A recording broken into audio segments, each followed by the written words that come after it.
Hello students, welcome to the Agni's online classes. और आज की क्लास में हम शुरू करेंगे क्लास 12th अकाउंटिंग का चैप्टर कैश फ्लो स्टेटमेंट्स।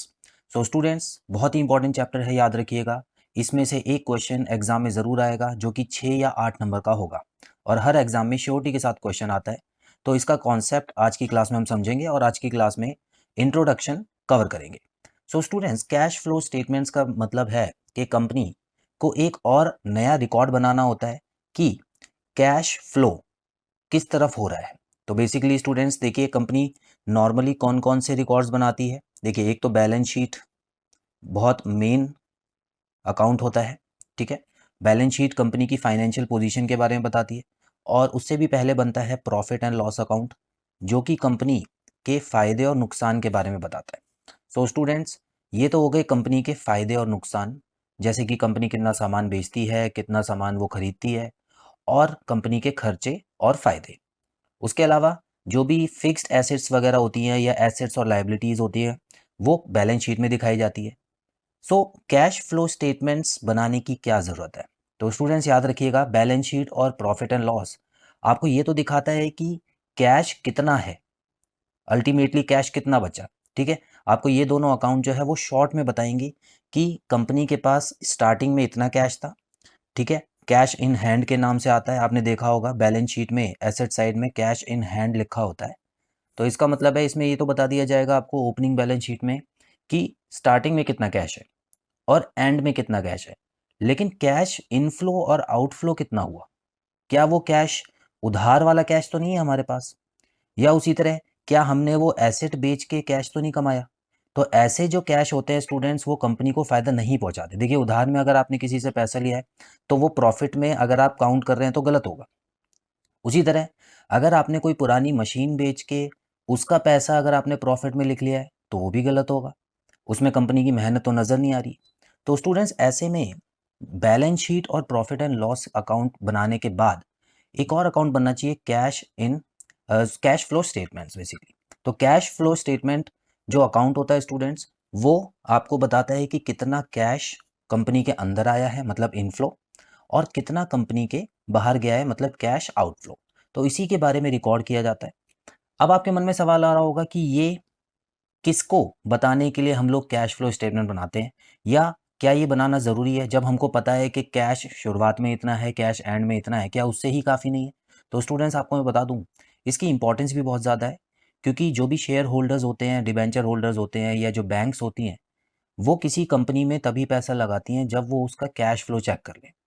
अगर उस कंपनी में अच्छा कैश है तो समझ जाइए कि लोग उसको उधार देने के लिए तैयार हो जाते हैं। क्यों? क्योंकि उनका उधार जो है वो कंपनी बड़े आराम से लौटा भी सकती है। तो इसीलिए कैश फ्लो स्टेटमेंट्स अगर अच्छी है, अगर स्ट्रॉन्ग स्टेटमेंट है, कैश कंपनी के पास ज़्यादा आता जाता रहता है, तो इसका मतलब उस कंपनी में पैसे लगाना, रिस्क उसमें कम होगा और शेयर होल्डर्स को फ़ायदा होता है। तो आई होप आपको क्लियर है कि कैश फ्लो स्टेटमेंट्स क्यों बनाते हैं। तो आइए इसके बारे में पढ़ते हैं। पहला पॉइंट तो बिल्कुल सेम है जो मैं आपको एक्सप्लेन कर चुका हूँ। यहाँ लिखा हुआ है, a company's balance sheet and statement of profit and loss doesn't provide information of inflows and outflows of cash. अब स्टूडेंट्स देखिए, आपने अकाउंट्स तो पढ़ी ही है और आपने फाइनल अकाउंट्स भी बनाने अभी तक सीखे होंगे। यहाँ पर आप देख सकते हैं, बैलेंस शीट और statement of profit and loss जो दो मेन अकाउंट होते हैं, उसी से इन्हीं को हम फाइनेंशियल स्टेटमेंट्स बोलते हैं, ठीक है। इसमें जितना भी प्रॉफिट एंड लॉस होता है, पहले ग्रॉस प्रॉफिट निकाला जाता है, फिर नेट प्रॉफिट निकाला जाता है, और उसके बाद उसी प्रॉफिट को फिर बैलेंस शीट में ट्रांसफर करके आखिरी अकाउंट जो होता है बैलेंस शीट का बनता है। क्लियर है? लेकिन इसमें कमी क्या है इन दोनों अकाउंट्स में? इनमें कैश का इनफ्लो और कैश का आउटफ्लो अलग अलग नहीं दिखाया गया। इसके अलावा अगर आप जर्नल एंट्री या लेजर चेक करेंगे स्टूडेंट्स, तो उसमें क्या होगा कि आपको कैश का अकाउंट तो नज़र आएगा बिल्कुल, लेकिन इतना ज़्यादा उसमें कैश इनफ्लो और आउटफ्लो लिखा होगा कि सारी ट्रांजैक्शन आपको चेक नहीं करनी है उसमें, ठीक है। उसमें बहुत ज़्यादा टाइम लग जाएगा, आप एक एक ट्रांजैक्शन चेक नहीं कर सकते।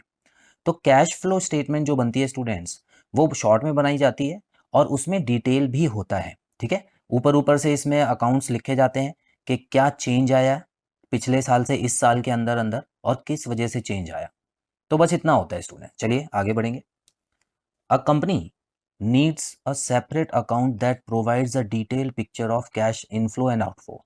तो जैसे कि मैंने आपको बताया कि हर कंपनी को जो भी बड़े लेवल पे काम कर रही है वो कंपनी खास तौर पे, उसको कैश इनफ्लो और कैश आउटफ्लो का रिकॉर्ड रखना बहुत ज़रूरी है, क्योंकि ये खुद भी उनको देखना होता है, मैनेजमेंट के भी काम आता है, और साथ ही साथ जो लोग उस कंपनी पे पैसा लगा रहे हैं वो तो इसको ज़रूर देखेंगे स्टूडेंट्स, क्योंकि उनको अपना जो पैसा है वो सेफ भी रखना है, ठीक है, और कंपनी को देना भी है।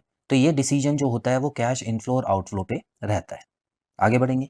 Hence cash flow statement shows the flow of cash and cash equivalents during the period. तो कैश फ्लो स्टेटमेंट एक एक प्रकार का अकाउंट होगा, ठीक है, तो वो थोड़ा सा लेंदी अकाउंट होता है जिसके फॉर्मेट के बारे में हम लोग बात करेंगे, और उसमें 2-3 तरह की एक्टिविटीज़ आती हैं स्टूडेंट्स, ठीक है, उनके बारे में भी आपको बताऊंगा। तो बेसिकली अभी आपको ये समझना है कि कैश और कैश के बराबर जो चीज़ें होती हैं, ठीक है, अब कैश इक्विवेलेंट्स लिखा है ना स्टूडेंट्स, इसका मतलब है कि ऐसी और भी चीज़ें होती हैं जो लगभग कैश के बराबर होती हैं, ठीक है। अब ये ऐसी कौन सी चीज़ें होती हैं, देखिए, कुछ ऐसी चीज़ें हैं जिसको हम कैश ही मान के चलते हैं, जैसे कि आप समझ लीजिए कैश इन हैंड और कैश एट बैंक, ठीक है, कैश इन हैंड तो कैश ही हो गया, लेकिन बैंक में बड़ा पैसा जो होता है वो भी हम लोग कैश मान के ही चलते हैं। उसके अलावा अभी कुछ और भी पॉइंट्स हैं जो कि आने वाले पॉइंट्स में भी हम करेंगे। आगे पॉइंट पढ़ते हैं students. Increase in cash is inflow and decrease in cash is outflow. तो जैसे कि आप जानते हैं, ये आपको समझ आ रहा होगा कि इनफ्लो कब मानेगी कंपनी, जब कैश अंदर की तरफ आएगा, मतलब कंपनी के पास जब कैश आएगा, रीज़न बहुत सारे हो सकते हैं, ठीक है।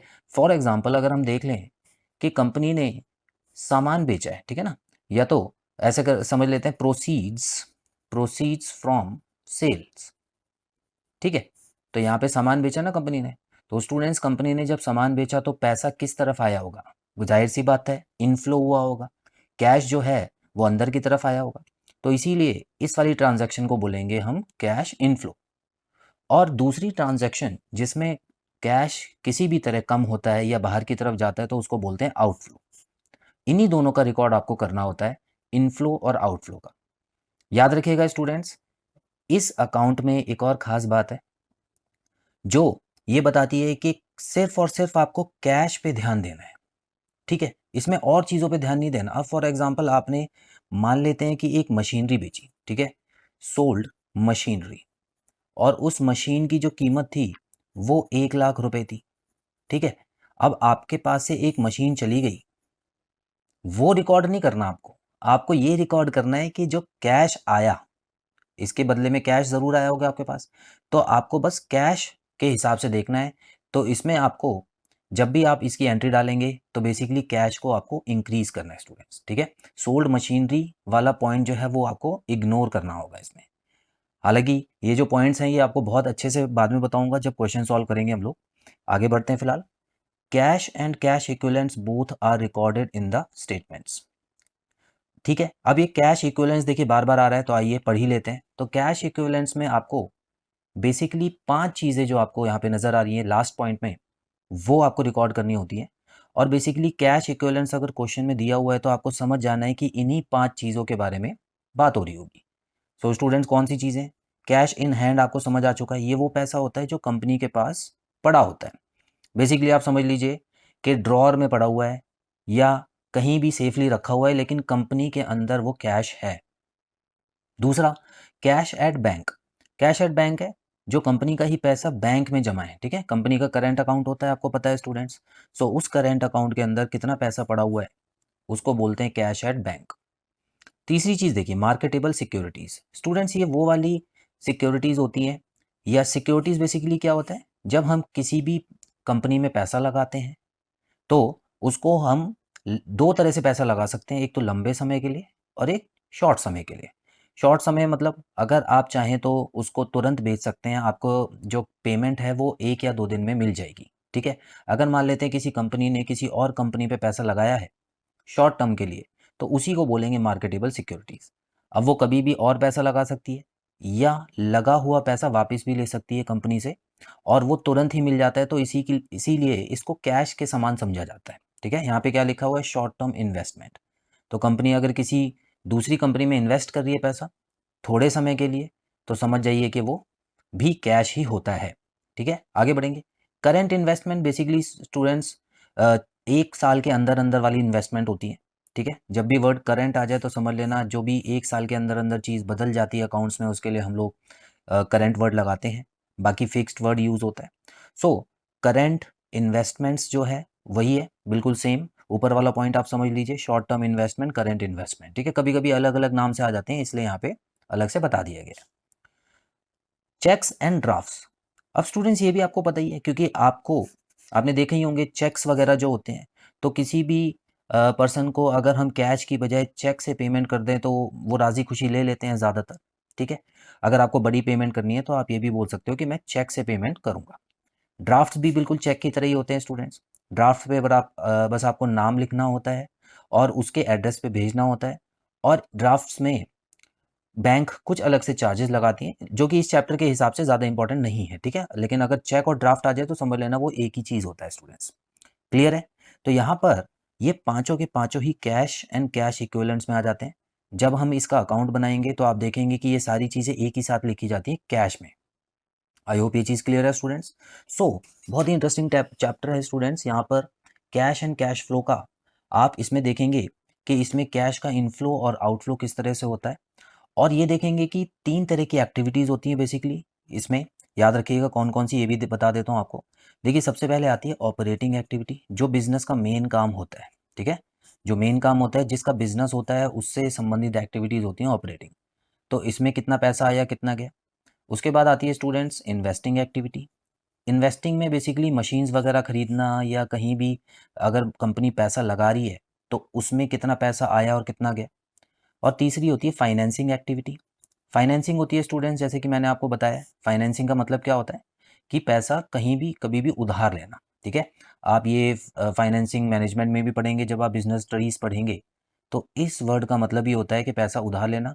तो कंपनी ने अगर कहीं से उधार लिया हुआ है पैसा, शेयर के थ्रू लिया हुआ है या डिबेंचर के थ्रू लिया हुआ है, वो सारी जो कैश होगा स्टूडेंट्स वो इसमें रिकॉर्ड होता है। आई होप ये चीज़ क्लियर है। यही 3 एक्टिविटीज़ होती हैं, उसके बाद हमारा आंसर आ जाता है, ठीक है। तो आज की क्लास में स्टूडेंट्स हमने इंट्रोडक्शन कर लिया, आज की क्लास में इतना ही पढ़ेंगे। आई होप आपको सारे पॉइंट्स क्लियर हैं। बहुत जल्द मिलते हैं अगली क्लास में। Bye bye.